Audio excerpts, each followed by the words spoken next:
Well, I'm right here just steps away from the parking lot of the Falls of the Ohio over in Indiana. This is a place I like to come several times throughout the year, usually in the morning or in the afternoon.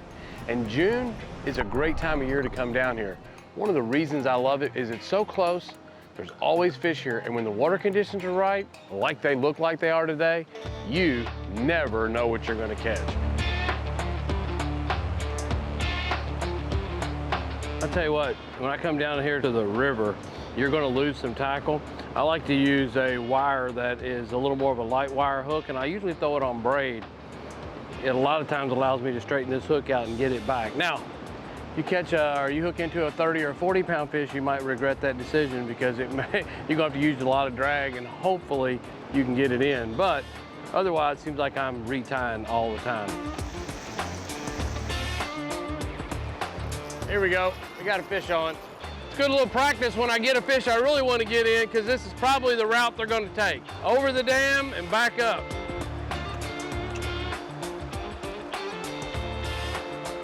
All right. Perfect. Just such a high concentration of gar right here. Comes another one probably. I'll tell you one thing, these are rod benders, whatever they are.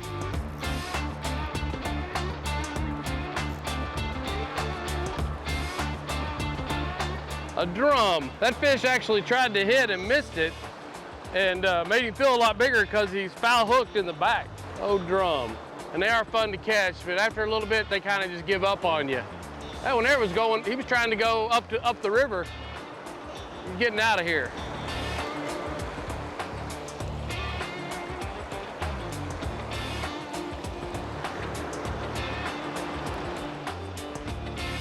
Here we go. What we got here? Another drum. Hey, a lot easier to bring in when they're actually hooked in the mouth. I'll tell you what, the interesting thing about fishing down here in these fossil beds is that every time you come, it's a new experience, even though the bottom really isn't changing. I've got to figure out where there's seams that are in this fossil bed, and where those seams are is where the water runs all the time. Well, you've got more water there. So you might be casting over a seam or just shy of a seam, and you got to figure out where that deeper water is, because that's a lot of times the fish will be sitting pretty close to that. Thing is, it doesn't give you a real wide area to fish, so I make long casts a lot of times to fish 5 or 6 feet stretch of water, and the rest of it's almost too shallow. So every time you come, it's about figuring out where those spots are at, and that's a lot of times going to hold the fish.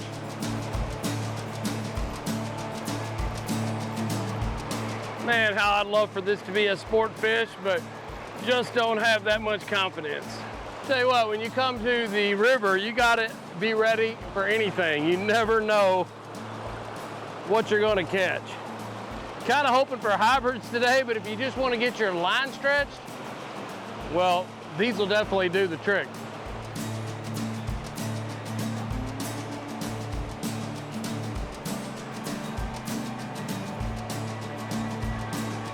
You know, generally, as a fisherman, normally don't like to see those cormorants. They're such aggressive fish eaters. But when you're trying to locate fish, one thing's for sure, if those cormorants are diving, there's bait. Here we go. The cormorant may try to eat my fish. Right under it. Another drum. Today, it really is rough fish that are piled in here, and there's not a whole lot of water. It's kind of not very deep. And these fish are in here and open and willing to bite.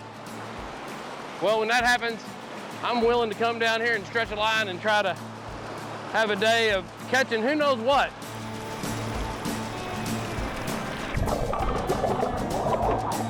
I tell you what, the whole thing of hooking a fish though and fighting in that current, watching it go through the riffles over this little rock waterfall here, and then fighting it back up the other side, pretty fun.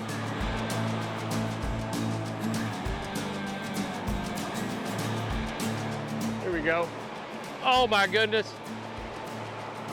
Thank goodness he got off. Oh, he did not off. Thought he got off.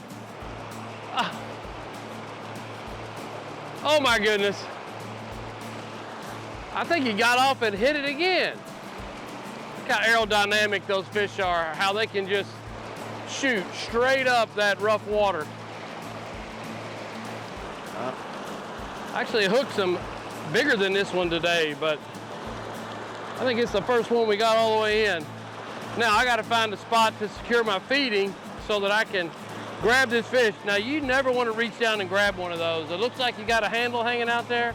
That handle is covered in teeth. You do not want to reach down there and try to grab that fish. You would regret it. Let me get better. Oh, perfect, there we go, look at there. It's exactly what we wanted right there. Got my lure back, turned him loose. Hey, I must be living right.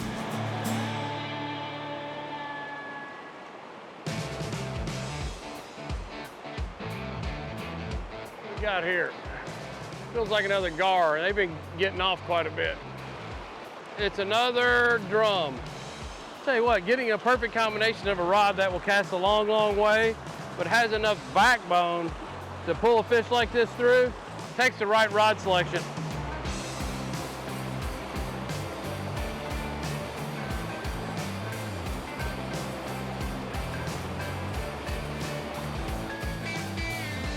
Is a good one. A good what, I don't know, but it's something big. Another drum. A hard fighting fish, man. As many fish as I'm catching today, this is a perfect way to spend the morning and come out and catch a lot of fish. Here we go. All right, here we go.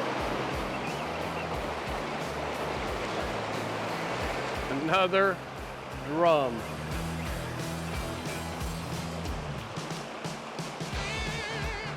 Tell you what, these things are crazy. You got a chance to come down here and catch just tons of fish. I don't know how many pounds of fish I've caught today, but tons and tons of fish. It's kind of crazy coming down and being able to do this right outside the city limits of Louisville. It's a great location to come for just a morning or an evening, walk in and catch fish like this pretty much all day long.